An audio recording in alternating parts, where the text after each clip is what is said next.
Episode 257. அங்கிருந்த சைகன் வம்சத்து வீரர்களின் சக்தியை எல்லாம் ஒரு வீரன் ஒன்று திரட்டி ஆதனை நோக்கி தாக்கினான். அதை பார்த்த ஆதன் சிறு புன்னகை செய்துவிட்டு தனது நெருப்பு பந்துகளை எடுத்தான். அதை பார்த்த அசோகன் அதுல்யாவிடம், ஆதன் நம்ம கூட இருக்கும்போது அவன்கிட்ட நெருப்பு சக்தி இல்ல என்று கேட்டான். ஆமா அசோகா, ஆனா நம்ம ஆதனை பார்த்து 3 மாசம் கிட்ட இருக்கும். அப்ப அவன் எங்கேயாவது அந்த சக்தி ஆற்றலை கத்துட்டு இருந்திருப்பான் அசோகா. ஆதன் கிட்டேயே என்னென்ன சக்தி இருக்குன்னு நமக்கு தெரியல பாரு என்று சிரித்துக் கொண்டே கூறினாள் அதுல்யா. அதை கேட்ட அசோகன் சிறு புன்னகையுடன் ஆமென்று தலையசைத்தான். அப்போது ஆதன் அந்த நெருப்பு பந்துகளை விட்டுவிட்டு, இந்த நெருப்பு பந்துகளுக்கு இப்போ வேலை இல்லை, அதனால நம்ம 2வது லெவல் நெருப்பு சக்தியை எடுத்து பயன்படுத்துவோம் என்று நினைத்துவிட்டு அந்த நெருப்பு பந்துகளை மேலே தூக்கி எறிந்தான். அப்போது அந்த சைகன் வம்சத்து வீரர்கள் ஆதன் என்ன செய்கிறான் என்று தெரியாமல் அனைவரும் தலையை உயர்த்தி மேலே பார்த்தார்கள். அப்போது கீழே மிகப்பெரிய சத்தம் கேட்டது. அது என்னவென்றால், ஆதன் தனது 2வது லெவல் நெருப்பு சக்தி மூலம் எதையும் உருக்கும் சக்தியை வைத்து அந்த சக்தியை முறியடித்த சத்தம்தான் அது. அதை பார்த்த அங்கிருந்த சைகன் வம்சத்து வீரர்கள் அனைவரும் உறைந்து போனார்கள். ஏனென்றால் அந்த ஐவரும் அவர்களது மேக்சிமம் சக்தியை தான் எடுத்து ஆதனை நோக்கி தாக்கினார்கள். ஆனால் ஆதன் அதை கண்ணிமைக்கும் நேரத்தில் முறியடித்ததை பார்த்து சிங்கத்தை சீண்டியதும் இல்லாமல் அதன் குகைக்குள்ளேயே வந்து மாட்டிக்கிட்ட ஆடுகள் போல உணர்ந்தார்கள். அந்த சைகன் வம்சத்து வீரர்கள் ஆதனை பார்த்து, நாங்க தெரியாம வழியில வந்துட்டோம், இனி உன்னை தொந்தரவு செய்ய மாட்டோம், எங்களை எதுவும் செஞ்சிடாத என்று கெஞ்சுவதற்கு ஆரம்பித்தார்கள். அதை பார்த்த ஆதன், ஏண்டா 10 நிமிஷத்துக்கு முன்னாடி அப்படி இப்படின்னு வீரவசனம் எல்லாம் பேசுனீங்க, உங்கள ஒருத்தன் அவனா போட்டியில இருந்து வெளியே போனப்போ கோலைன்னு கேலியெல்லாம் செஞ்சீங்க, இப்போ நீங்களே கோலை மாதிரி கெஞ்சிட்டு இருக்கீங்க. நீங்க எல்லாம் சாகிறதுக்கு முன்னாடி நான் ஒன்னு சொல்றேன்டா, நல்லா கேட்டுக்கோங்க.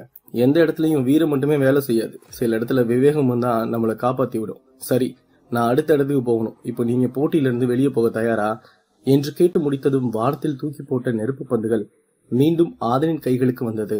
அதை சைகன் வம்சத்து வீரர்களை பார்த்து தொடர்ந்து 5 நெருப்பு பந்துகளையும் எரிந்தான் ஆதன். அந்த 5 நெருப்பு பந்துகளும் அவர்களின் மீது பட்டதும் அந்த 5 சைகன் வம்சத்து வீரர்களும் அங்கேயே எரிந்து சாம்பலாகி விழுந்தார்கள். அப்போது அவர்கள் அந்த போட்டியிலிருந்து வெளியேற்றப்பட்டார்கள். அத்துடன் அந்த ஐவரும் மாயாஜால இடத்திற்கு வெளியே கண் விழித்து விட்டால் போதும் என்று மைதானத்தை விட்டு ஓட்டம் பிடித்தார்கள். அதை பார்த்த ராஜகுரு தனியநாதன் ஆச்சரியமாக அவர்களை பார்த்து கொண்டிருந்தார். ஒருவேளை இந்த ஆதன் தான் நம்ம ஆளுங்களை எல்லாம் இப்படி கொத்து கொத்தா போட்டியிலிருந்து வெளியேற்றிட்டு இருக்கானா?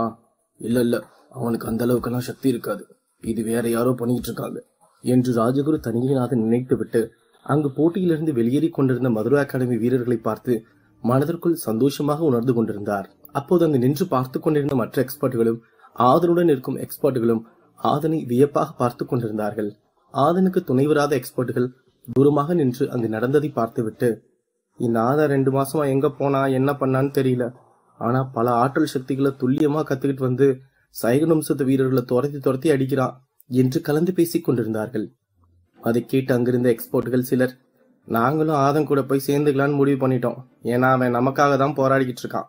இந்த போட்டியில இறந்தா போட்டியில இருந்து தானே வெளியே போக போறோம், மற்றபடி ஒரேதாவா செத்து போக போறோம்? இல்ல, நம்ம வாழணும் தான், அதுக்காக நம்ம கூட பழகின ஆளுங்க நம்ம போட்டியிலேயே தோத்து வெளியே போய் அசிங்கப்படுறதை என்னால பார்க்க முடியாது, அதனால நான் போறேன், யாரெல்லாம் என் கூட வர்றீங்களோ வாங்க என்று ஒரு எக்ஸ்பர்ட் கூறிவிட்டு ஆதனை நோக்கி நடந்து சென்றான்.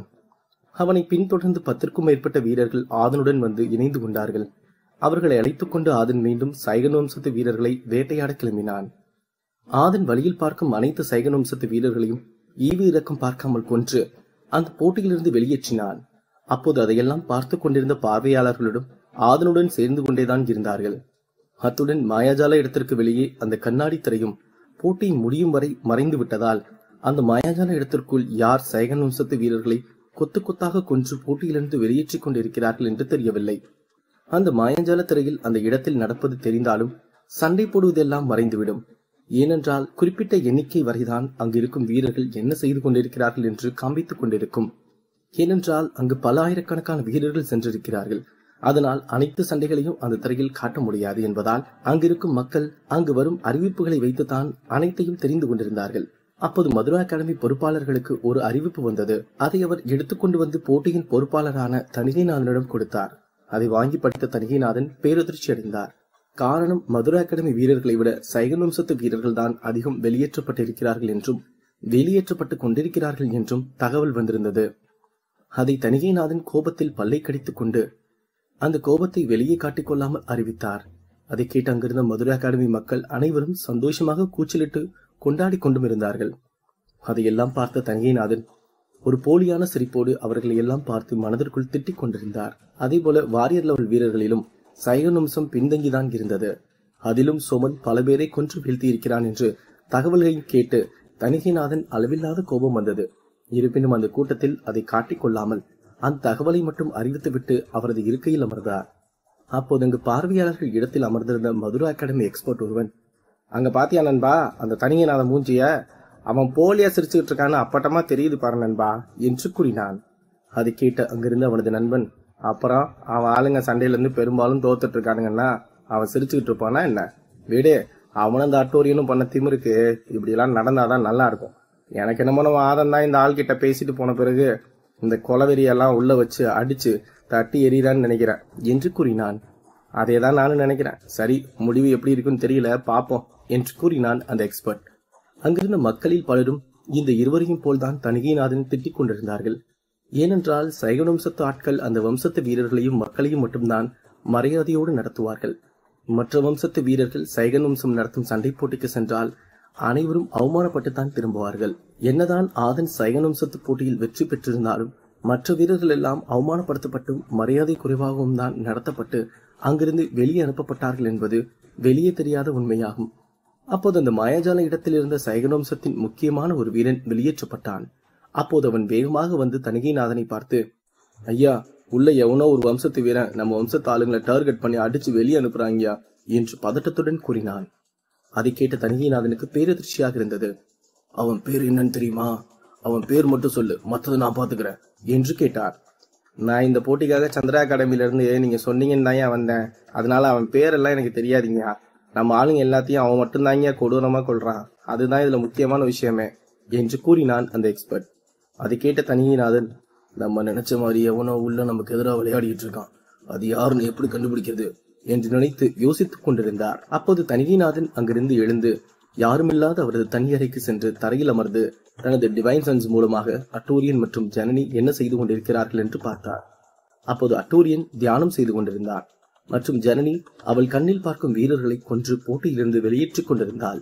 அப்போது தனிகைநாதன் தனது டிவைன் சென்ஸ் மூலமாக அட்டோரியனுக்கும் ஜனனிக்கும் ஒன்று சேர தொடர்பு கொள்ள முயற்சி செய்தார். அவர்களிடம் பேசுவதற்கு வாய்ப்பையும் பெற்றார். அப்போது அவர் இருவரிடமும், நம்ம சைகன் வம்சத்து வீரர்களை யாரோ தேடி தேடி கொண்டுகிட்டு இருக்காங்கன்னு தகவல் வந்திருக்கு, அது யாருன்னு கண்டுபிடிச்சு அவனை கொல்லுங்க போங்க என்று உத்தரவிட்டு விட்டு அறையிலிருந்து கண்களை திறந்தார். அதை கேட்டதும் தியானத்தில் இருந்த அட்டோரியன் தனது இடத்திலிருந்து வேகமாக எழுந்து யார் தங்களது வீரர்களை கொன்று கொண்டிருக்கிறார்கள் என்று பார்ப்பதற்கு சென்றார். தனிகைநாதனின் தகவலை கேட்ட ஜனனியும் அவள் வழியில் பார்ப்பவர்களை கொல்லாமல் தங்களது வீரர்களை கொள்ளும் கயவர்களை தேடிக்கொண்டு சென்றாள். அட்டோரியன் அந்த இடத்தில் இருந்த அனைத்து எக்ஸ்பர்ட்களிடமும் இந்த விஷயத்தை பற்றி விசாரித்துக் கொண்டே சென்றான். அப்போது அங்கிருந்த சில எக்ஸ்பர்ட்கள் பதிலை வைத்து மதுரை அகாடமி வீரர்கள் அணி சேர்ந்து சைகன் வம்சத்து வீரர்களை கொன்று கொண்டிருக்கிறார்கள் என்று தெரிந்து கொண்டான் அட்டோரியன். அதன் பிறகு அந்த விஷயத்தை அனைவரிடமும் கேட்டுக்கொண்டே செல்லும் போது அங்கு ஒரு எக்ஸ்பர்ட் ஆதன்தான நனியை வழிநடத்தி செல்கிறான் என்று சொல்லிவிட்டு அங்கிருந்து கடந்து சென்றான். அதை கேட்ட அட்டோரியனுக்கு ஆதன் மீது கோபம் அதிகமானது. இந்த ஆதனுக்கு எவ்வளவு திமிர் இருந்தா அவன் இந்த மாதிரி ஒரு வேலையை செஞ்சுக்கிட்டு இருப்பான். சரி, அவன் வழியிலே போய் அவனை அடிக்கலாம் என்று நினைத்துவிட்டு அட்டோரியன் தனக்கு ஆதரவான எக்ஸ்பர்ட்களை தன்னுடன் சேர்த்து கொண்டு ஆதனை தேடிச் சென்றான்.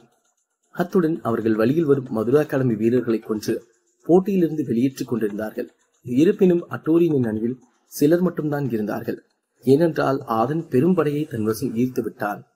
ஆதன் அணியில் கூட்டம் சேருவதை பார்த்த அங்கிருந்து மற்ற வம்சத்து வீரர்களும் ஆதனுடன் கைகோர்த்துக் கொண்டார்கள். ஆதனின் படைபலம் மேலும் மேலும் அதிகமாகிக் கொண்டே இருந்தது. அந்த நேரத்தை பயன்படுத்திக் கொண்ட மற்ற எக்ஸ்பர்ட்டுகள் தங்களை தாக்கி காயப்படுத்திய சைகன் வம்சத்து வீரர்களை பழிவாங்க இது ஒரு வாய்ப்பாக கருதியும் ஆதனுடன் இணைந்து கொண்டு சைகன் வம்சத்து வீரர்களை கொடூரமாக கொன்று வீழ்த்தினார்கள். அதன் பிறகு சிறிது நேரம் கழித்து ஆதன் படை பலம் மிகவும் பெரிதாக மாறியது. அந்த மாயாஜால இடத்தில் பல அணிகள் இருந்தாலும் ஆதனின் அணிதான் அந்த மாயாஜால இடத்தில் பெரிய அணியாக இருந்தது. ஆதனின் கூட்டம் அங்கு வந்த சைகன் வம்சத்து வீரர்கள் அனைவரையும் போட்டியிலிருந்து வெளியேற்றிக் கொண்டிருந்தார்கள்.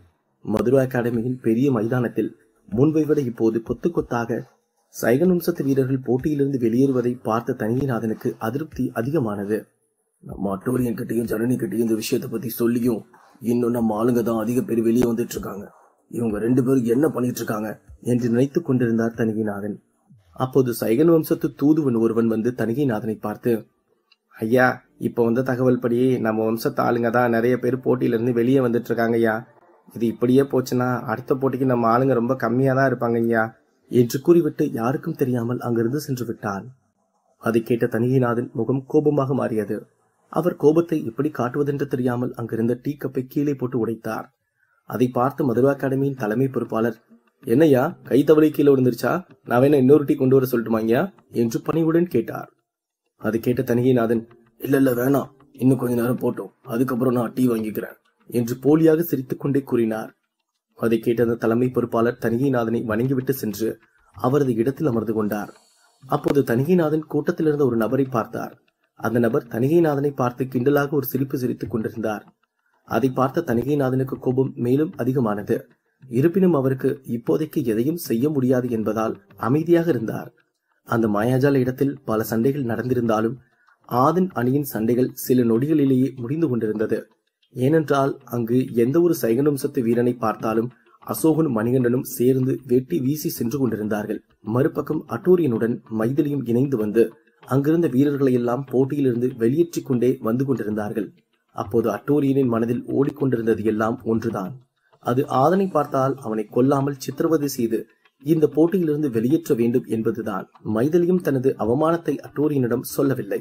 ஏனென்றால் அது அவளுக்கு மிகவும் சங்கடமாக இருக்கும் என்பதால் அவள் அந்த விஷயத்தை மறைத்துக் கொண்டு அந்த கோபத்தை எல்லாம் எதிரில் வரும் வீரர்களை நோக்கி தாக்குதல்களாக பழி தீர்த்துக் கொண்டிருந்தாள். ஆதன் சந்திக்க போகும் முக்கியமான வீரன் யார்? ஆதனிடம் திமிராக பேச போகும் வீரன் யார்? அடுத்தடுத்து கதைக்களத்தில் காத்திருக்கும் சிறப்பான சம்பவங்கள் என்ன?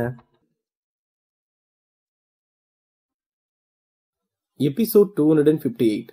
ஒரு பக்கம் அட்டூரியன் தனது படையுடன் மதுரா அகாடமி வீரர்களை போட்டியிலிருந்து வெளியேற்றிக் கொண்டிருந்தான். மறுபக்கம் ஆதனும் தனது அணியை வைத்து சைகன் வம்சத்து வீரர்களை தேடி தேடி போட்டியிலிருந்து வெளியேற்றிக் கொண்டிருந்தான். இப்படி இரண்டு பக்கம் போர்க்களம் நடந்து கொண்டிருந்தது. ஆனால் நன்னன் மற்றும் லோகேஷ் தியானத்தில் அமர்ந்திருந்தார்கள். அவர்கள் வந்ததிலிருந்து தியானத்தில் தான் இருந்தார்கள். அவர்கள் இந்த போட்டி முடிவுக்கு வரும் வரை தியானத்தில் மட்டும் இருந்து சக்தி ஆற்றலை பெருக்கிக் கொண்டு அடுத்த ரவுண்டுக்கு சென்று கொள்ளலாம் என்று எண்ணிக்கொண்டிருந்தார்கள். ஏனென்றால் அவர்கள் இருவரும் தான் அங்கிருந்த போட்டியாளர்களில் மிகவும் சக்தி வாய்ந்தவர்களாகும். அப்படி இருக்கும்போது இவர்களை யாரேனும் பகைத்துக் கொண்டால் அவர்களுக்கு மரணம் நிச்சயம் என்பதால் அனைவரும் இவர்களை கண்டும் காணாமல் போய்க் கொண்டிருந்தார்கள். ஆதனின் படை அந்த மாயாஜால இடத்திற்கு நடந்து செல்லும் போதே அங்கு நிலம் எல்லாம் அதிர்ந்தது. அத்துடன் இந்த அணியை பார்த்த சைகன் வம்சத்து வீரர்கள் தப்பித்து ஓடி மறைந்து கொள்ளும் நிலை வந்துவிட்டது. அங்கு ஒரு இடத்தில் சேரன் மற்றும் அவனது படை வீரர்கள் நடந்து சென்று கொண்டிருந்தார்கள். அவன் செலியன் மகாராஜாவின் மகன் என்பதால் அவனுடன் சண்டை போட யாரும் தைரியம் இல்லாமல் அவனை வணங்கிவிட்டு சென்று கொண்டிருந்தார்கள். இதை பார்த்த சேரனுக்கு சற்று பெருமையாக இருந்தது. அப்போது அவனை நோக்கி ஆதன் படை சென்றது. அதை பார்த்த சேரனின் படை வீரன், டேய் யாரா நீங்க இங்க வந்து மாநாடு நடத்திட்டு இருக்கீங்க? அதுவும் இல்லாம இங்க இளவரசர் வர்றாருன்னு தெரிஞ்சும் நேரா வந்துட்டு இருக்கீங்க என்று கேட்டான். அப்போது அந்த கூட்டத்தை பார்த்த சேரனுக்கு கோபம் வந்துவிட்டது. இருப்பினும் அவன் ஏதும் பேசாமல் கோபத்துடன் அவர்களை பார்த்து கொண்டிருந்தான். அவனது உடம்பிலிருந்து அட்டாக்கிங் சக்தி ஆற்றல் வேக வேகமாக வெளியே வந்தது. அதை அவன் கட்டுப்படுத்தி வைத்து நின்று கொண்டிருந்தான். அங்கு அத்தனை பேரை பார்த்ததும் சேரன் சற்றும் பயப்படாமல் நின்று கொண்டிருந்தான். அதை கேட்ட ஆதனின் அணியினருக்கு கோபம் வந்துவிட்டது. இருப்பினும் அவர்கள் ஆதனின் வார்த்தையை கேட்காமல் ஏதும் பேசக்கூடாது என்று நின்று கொண்டிருந்தார்கள். அப்போது அசோகன் அந்த படை வீரனை பார்த்து, எங்களெல்லாம் பார்த்தா உனக்கு மாநாட்டுக்கு வந்த மாதிரி இருக்கா? இளவரசரோட அடிமையா இருந்துட்டு நீ எல்லாம் என்னென்ன கேள்வி கேட்கிற பாரு, வா வா உனக்கு வெளியே வேட்டு வச்சிருக்கேன் வா என்று கூறினான். அதை கேட்டதும் அந்த படை வீரன் பயந்து கொண்டு சென்று சேரனுக்கு பின்னால் நின்றார். அப்போது சேரன் அசோகனை பார்த்து, ஓஹோ ஏன் முன்னாடி என் ஆளை பயமுறுத்துறியா? எங்க முடிஞ்ச அவன் மேல கை வச்சு பாரு பாக்குறேன் என்று கூறினார். அப்போது அசோகனுக்கு கோபம் வந்து அந்த படை வீரனை அடிக்க சென்றான். அப்போது அதுல்யா அவனது கையை பிடித்து நிறுத்திவிட்டாள். அப்போது சேரன் அங்கிருந்த மற்றொரு வீரனை பார்த்து கண் காட்டினான். அப்போது அந்த வீரன் ஆதனின் அணியை பார்த்து, இப்போ நீங்க எல்லாரும் நகர போறீங்களா இல்லையா? நீங்க எல்லாம் தேவையில்லாம எங்க இளவரசரை கோவப்படுத்திட்டு இருக்கீங்க, அப்புறம் அவர் என்ன பண்ணுவாருன்னே தெரியாது என்று மிரட்டினான். அப்போது அந்த கூட்டம் சேரனுக்கு வழிவிடலாம் என்று வந்தபோது அந்த கூட்டத்திற்கு பின்னால் இருந்து ஒரு குரல் வந்தது. ஏன் நாங்க வழிவிட்டாதான் நீங்க போக முடியுமா? நீங்க வேற வழியில போக முடியாதா என்ன என்று கேட்டது. அது வேறு யாரும் இல்லை, ஆதன் தான். அதை பார்த்து அங்கிருந்த அனைத்து எக்ஸ்போர்ட்டுகளும் ஆதனுக்கு வழிவிட்டு நின்றார்கள். அப்போது ஆதன் அந்த வழியில் நடந்து வந்து கூட்டத்திற்கு முன்னால் நின்றான். அங்கிருந்த எக்ஸ்போர்ட்டுகள் மட்டுமல்லாது அங்கிருந்த அனைவருக்கும் ஆதனின் வார்த்தைகள் சேரனை நேரடியாக தாக்கி உள்ளது என்று தெரிந்து கொண்டார்கள். அத்துடன் சேரன் செலியன் மகாராஜாவின் மகன் என்பதால் அங்கிருக்கும் அனைவரும் அவனை மரியாதையோடுதான் நடத்துவார்கள். அத்துடன் மதுரா அகாடமி மற்றும் மற்ற வம்சத்து வீரர்களும் மரியாதை சற்று கூடுதலாகவே கொடுப்பார்கள். அப்படி இருக்கும்போது ஆதன் சேரனை இப்படி நேரடியாக தாக்கி பேசியதை கேட்டு அனைவரும் அதிர்ச்சியில் நின்று கொண்டிருந்தார்கள். அதை கேட்டதும் சேரனுக்கு கோபம் மேலும் அதிகமானது. மேலும் சேரன் ஆதனை பார்த்து, அட ஆதன், நீதானா என்று ஏளனமாக கேட்டான். ஆமா, நானே தான். இப்போ உனக்கு என்ன வேணும் சொல்லு. எதுக்கு தேவையில்லாத வார்த்தைகள் எல்லாம் பேசிட்டு இருக்க? அதுவும் நீ பேசுறதே தப்பு. இதுல உன் அடிமைகள் எல்லாம் கத்திட்டு இருக்கு என்று ஆதன் கேட்டுவிட்டு சேரனுடன் நிற்கும் படை வீரர்களை முறைத்து பார்த்தான். ஆதன் தங்களை முறைத்து பார்ப்பதை பார்த்த படை வீரர்களுக்கு பயம் மேலும் அதிகமானது. ஏனென்றால் ஆதன் மதுரா அகாடமியின் பெரிய மைதானத்தில் வைத்து அபிலாஷை ஒரே அடியில் அடித்து வீழ்த்தியதை அங்கிருந்து அனைவரும் பார்த்துவிட்டு தான் இந்த மாயஜால இடத்திற்குள் வந்தார்கள் என்பது குறிப்பிடத்தக்கது. சேரன் ஆதனை பார்த்து, சரி நானே கேக்குறேன், நான் தான் வர்றேன்னு தெரியுதுல, அப்புறம் எதுக்கு இவங்க எல்லாம் வழியை மறைச்சிட்டு வரணும்? நான் வர்றதை பார்த்து இவங்க வழி விட்டுருந்தா நான் பாட்டுக்கு போயிருப்பேன். என் படை வீரனும் யாருக்கிட்டையும் ஏகத்தாளமா பேசியிருக்க மாட்டாங்கல்ல என்று திமிராக கூறினான். அதை கேட்டதும் ஆதன் சத்தமிட்டு சிரித்து விட்டு, டேய், இங்க என்ன நடந்துட்டு இருக்கு? நீ வழி விடலன்னு சொல்லி பேசிட்டு பஞ்சாயத்து பண்ணிட்டு இருக்க. உன்னை நினைச்சா எனக்கு ரொம்ப பாவமா இருக்குடா என்று கூறினான். ஆதனின் பேச்சை கேட்ட சேரனுக்கு ஒன்றுமே புரியவில்லை. ஆனால் ஆதன் கடைசியாக சொன்னதுதான் மிகவும் பாவம் என்ற வார்த்தை சேரனுக்கு கோபத்தை மேலும் அதிகமாக்கியது. ஆதன், எவ்வளவு தைரியம் இருந்தா நீ என்னை பார்த்து பாவம்னு சொல்லியிருப்ப. இப்பவே நீ சொன்னதுக்கு என்கிட்ட மன்னிப்பு கேட்டுட்டு ஓடி போயிடு, இல்லைன்னா நான் உன்னை சும்மா விட மாட்டேன்டா என்று கூறினான் சேரன். சேரன் 2வது எக்ஸ்பர்ட் லெவல் சக்தியில் இருந்தான். அது மட்டுமின்றி அவன் எக்ஸ்பர்ட் லெவல் ரேங்கிங்கில் 8வது இடமும் பிடித்திருந்தான். அதனால் ஆதனின் வார்த்தைகள் அவனை மிகவும் கோபப்படுத்தியது. அதனால் அங்கு என்ன நிலை இருக்கிறது என்று கூட பார்க்காமல் சேரன் இப்படி ஒரு வார்த்தையை விட்டுவிட்டான். அப்போது அதை கேட்ட அசோகன் வேகமாக தனது வாளை எடுத்தான். அதை பார்த்த ஆதன், நான் சொல்லும் போது நீங்க என்ன பண்ணணுமோ அதை பண்ணுங்க, இப்ப இவங்கிட்ட கொஞ்சம் விளையாடலாம் என்று கூறிவிட்டு திரும்பி சேரனை பார்த்து, நீ சொன்னதெல்லாம் என்னால பண்ண முடியாது. உனக்கு தைரியம் இருந்தா வா, வந்து என் கூட சண்டை போட்டு என்ன ஜெயிச்சுட்டு போய்க்கோ. என்ன சொல்றீங்க இளவரசே என்று கிண்டலாக சவால் விட்டான். அதை கேட்ட சேரன், சரி, என் கையால நீ சாகணும்னு நினைக்கும் போது அதை யாரால தடுக்க முடியும்? நானும் வருங்காலத்துல ராஜாவா வர போறேன். அப்ப மக்களோட ஆசையை நிறைவேற்றி தான் ஆகணும் என்று சிரித்துக் கொண்டே கூறினான். அடுத்த நிமிடம் சேரன் ஆதனை நோக்கி ஒரு அடி எடுத்து வைத்தான். அப்போது திடீரென்று சேரன் காற்றில் பறந்து வந்து ஆதனுக்கு முன்னால் நின்றான். அப்போது அவனது கையில் ஒரு சக்தி வந்தது. அதை ஆதனின் நெஞ்சில் கை வைக்க வந்தான். ஆதனும் ஏதும் செய்யாமல் அப்படியே நின்று கொண்டிருந்தான். அப்போது அந்த இடம் திடீரென்று ஒரு பிளாஷ் அடித்தது. அனைவரும் ஒரு 10 நொடிகள் கண்களை மூடிவிட்டு கண்களை திறந்து பார்த்ததால் அங்கிருந்து அனைவருக்கும் ஒரு பேரதிர்ச்சி காத்துக் கொண்டிருந்தது.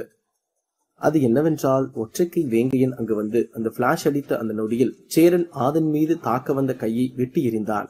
அந்த வலியை சேரனால் தாங்க முடியாமல் அப்படியே பின்னால் சென்றான். அவன் படை வீரர்கள் அனைவரும் வந்து சேரனை தாங்கி பிடித்தார்கள். அப்போது ஆதனுடன் இருந்த எக்ஸ்பர்ட்கள் வேங்கையனின் சக்தி ஆற்றலை பார்த்து வியந்து போய் நின்று கொண்டிருந்தார்கள். அப்போது ஆதன் வேங்கையனை கட்டி அணைத்துவிட்டு நின்றான். அப்போது அங்கிருந்த எக்ஸ்பர்ட்கள் அனைவரும் வேங்கையனை யாரென்று அசோகனிடமும் அதுல்யாவிடமும் கேட்டு தெரிந்து கொண்டார்கள். ஏனென்றால் வேங்கையன் மதுரா அகாடமியில் சேர்ந்த நாளிலிருந்து அவன் தனித்துதான் பயிற்சி எடுத்துக் கொண்டிருந்தான்.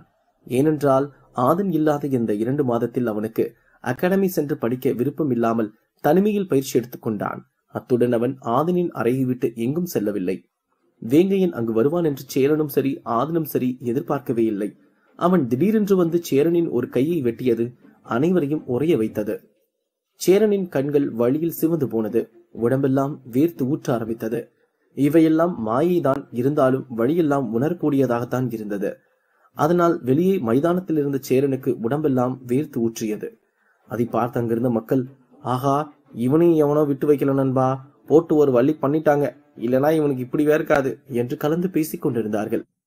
அப்போது சேரன் வேங்கையனை பார்த்து, டே மொட்டத்தலையா, உனக்கு எவ்வளவு தைரியம் இருந்தா என் கையை வெட்டியிருப்ப என்று கூறிவிட்டு ஆதன் வேங்கையன் இருவரையும் பார்த்து, வழினா என்னன்னு எனக்கு காட்டிட்டீங்கல்ல, இதுக்கு நீங்க 2 பேரும் பதில் சொல்லி ஆகணும். அதனால நீங்க 2 பேரும் எப்படி கொடூரமா சாக போறீங்கன்னு மட்டும் பாருங்கடா என்று கோபத்தில் கொந்தளித்தான். அவனை வேங்கையன் கண்டுகொள்ளவே இல்லை.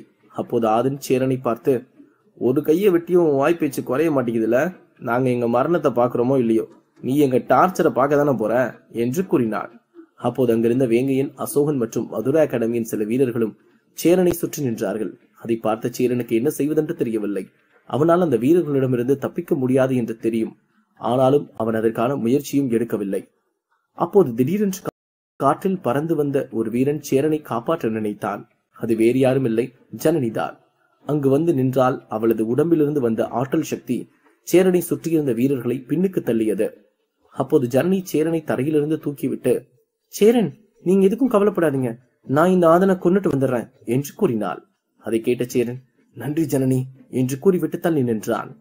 அட்டோரியன் போலவே ஜனனியும் ஆங்காங்கே எக்ஸ்போர்ட்களிடம் கேட்டு கேட்டு சைகனம்சத்து வீரர்களை அணிதிரட்டி கொன்றது ஆதன் தான் என்று தெரிந்து கொண்டுதான் அங்கு வந்திருந்தாள். அந்த வார்த்தையை சொல்லிவிட்டு திடீரென்று ஜனனி மறைந்து விட்டாள். அதை பார்த்து அங்கிருந்த அனைவரும் ஆச்சரியமாக தேடிக்கொண்டிருந்தார்கள். அப்போது ஜனனி மீண்டும் வரும்போது அவள் ஆதனுக்கு முன்னால் கோபத்துடன் நின்று கொண்டிருந்தாள். அடுத்த நிமிடம் தனது சக்தியோடு ஆதனின் கழுத்தை பிடித்து நசுக்கினாள். அப்போது ஆதன், இந்த ஜனனியோட சக்தி ரொம்ப பவர்ஃபுல்லா இருக்கே, இவ திடீர்னு வந்து அந்த ஆம வாயனை காப்பாத்துறேன்னு சொன்னா அப்புறம் நமக்கு முன்னாடி வந்தா இப்போ ஒரு வார்த்தை கூட பேசாம அட்டாக் பண்ணிட்டா என்று நினைத்தான். அதை பார்த்த ஆதன் டக்கென்று தனது கையை வைத்து அந்த கையை தட்டி விட்டு அவனது சக்தியை எடுத்து ஜனனியை வயிற்றில் அடித்தான். அந்த அடிப்பட்டதும் ஜனனி பல அடி தூரம் பறந்து சென்று நின்றாள். அப்போது அதை பார்த்து அங்கிருந்த ஆதனின் அணி நிம்மதி பெருமூச்சு விட்டது. அப்போது ஜனனி ஆதனை பார்த்து, நீ எங்க சைகனம்சத்து வீரர்கள் பல பேரை கொன்றிருக்கலாம், ஆனா உன்னால என்ன எதுவும் செய்ய முடியாது ஆதன் என்று கோபத்தில் கூறினாள். அப்படியா, அதையும் தான் பார்க்கலாமே என்று சிரித்துக் கொண்டே கூறினான் ஆதன். அப்போது மறுபக்கம் சேரனை வேங்கையன், அசோகன் மற்றும் மேலும் சில வீரர்கள் தாக்க ஆரம்பித்தார்கள். அனைவரின் அட்டாக்கிலும் தாங்க முடியாமல் மீண்டும் கீழே விழுந்தான் சேரன். சேரன் உடம்பில் பல எண்ணற்ற காயங்கள் ஏற்பட்டது. அவனால் தலையை உயர்த்தி யாரையும் பார்க்க முடியாத அளவிற்கு அவன் உடம்பில் காயங்கள் ஏற்பட்டது. அதை பார்த்த ஆதன், அவனை கொல்லாதீங்க, அவன் பேசின வாய்க்கு கொஞ்ச நேரம் வச்சு செய்யுங்க, அதுக்கப்புறம் அவனை கொல்றதை பத்தி யோசிச்சுக்கலாம் என்று கூறினான். ஆதன் சொல்லியதுதான் சரியென்று அவர்கள் செய்து கொண்டிருந்தார்கள். ஏனென்றால் இப்போது சேரனை கொன்றால் அவன் போட்டியிலிருந்து மட்டும்தான் வெளியேற்றப்படுவான். அதனால் அவனை சித்திரவதை செய்து வலி என்றால் என்னவென்று அவனுக்கு காட்ட வேண்டும் என்பதுதான் ஆதனின் எண்ணமாகும். அதை கேட்டு அங்கிருந்த ஆதனின் வீரர்கள் சரியென்று தலையசைத்தார்கள். ஆனால் அசோகன் ஆதனை பார்த்துவிட்டு, ஆதன் நல்லவனா இருந்தாலும் அவன்கிட்ட இருக்க எல்லாத்தையும் அவனுக்கு பிடிச்சவங்களுக்கு கொடுத்துட்டு சந்தோஷப்படுறான், அதுவே அவனை ஒருத்தன் எதிர்த்து நிக்கிறான்னா இப்படி ஈவு இருக்க இல்லாதவனா மாறிடுறான், இவனை நம்மளால புரிஞ்சுக்கவே முடியலையே என்று நினைத்தான். அப்போது மறுபக்கம் ஆதன் மற்றும் ஜனனி இருவரும் சண்டை போட்டுக் கொண்டுதான் இருந்தார்கள். ஆதனுடன் மணிகண்டனும் மேலும் மதுரா அகாடமியின் 2 மாவீரர்களும் இணைந்து ஜனனியை தாக்கிக் கொண்டிருந்தார்கள். அந்த மூவரில் ஆதன் மட்டும்தான் 3வது எக்ஸ்பர்ட் லெவல் சக்தியில் இருந்தார். மற்ற மூவரும் 5வது எக்ஸ்பர்ட் லெவல் சக்தியில் இருந்தார்கள். அவர்கள் எதிர்த்து சண்டை போட்டுக் கொண்டிருந்த ஜனனியும் 5வது எக்ஸ்பர்ட் லெவல் சக்தியில் தான் இருந்தார். இருப்பினும் அவளால் அந்த 3 வீரர்களை ஒன்று சேர சமாளிக்க முடியாமல் திணறினாள். அதை பார்த்த ஆதன் ஜனனியை தாக்காமல் அமைதியாக நின்று அங்கு என்ன நடக்கிறது என்று பார்த்துக் கொண்டிருந்தாள். ஆதனுடன் இருந்து தாக்கும் 3 நபர்களின் சக்தியிலும் ஜனனி நூலளவில் தான் உயிர் தப்பித்துக் கொண்டிருந்தாள். எப்போது அவளை 3 வீரர்கள் தாக்கிக் கொண்டிருந்தார்களோ அப்போதே அவளால் வெற்றி பெற முடியாது என்று முடிவுக்கு வந்துவிட்டாள்.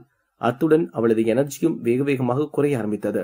அந்த 3 பேரும் தாக்குவது ஆங்காங்கே அவளது உடம்பில் பட்டு காயங்கள் ஏற்பட்டது. அப்போது ஆதன் ஜனனியை பார்த்து, என்னம்மா ஜனனி, நீ உண்மையாவே எக்ஸ்பர்ட் லெவல் ரேங்கிங்ல 4வது இடம் தானா என்ன? இப்படி அரை மணி நேரத்துல சோர்ந்து போயிட்ட, அவ்வளவுதானா உன் சக்தி என்று கிண்டலாக கேட்டான். ஏண்டாடே, 4 பேர் சுத்தி சுத்தி என்ன அடிப்பீங்க, அதை தடுத்து உங்களை அடிச்சு ஜெயிச்சா நான் பலசாலின்னு ஏத்துக்குவீங்களா? என் சக்தி தெரியணும்னா ஒரு இடத்துனா வாங்கடா பாத்துக்கலாம் என்று சவால் விட்டாள் ஜனனி.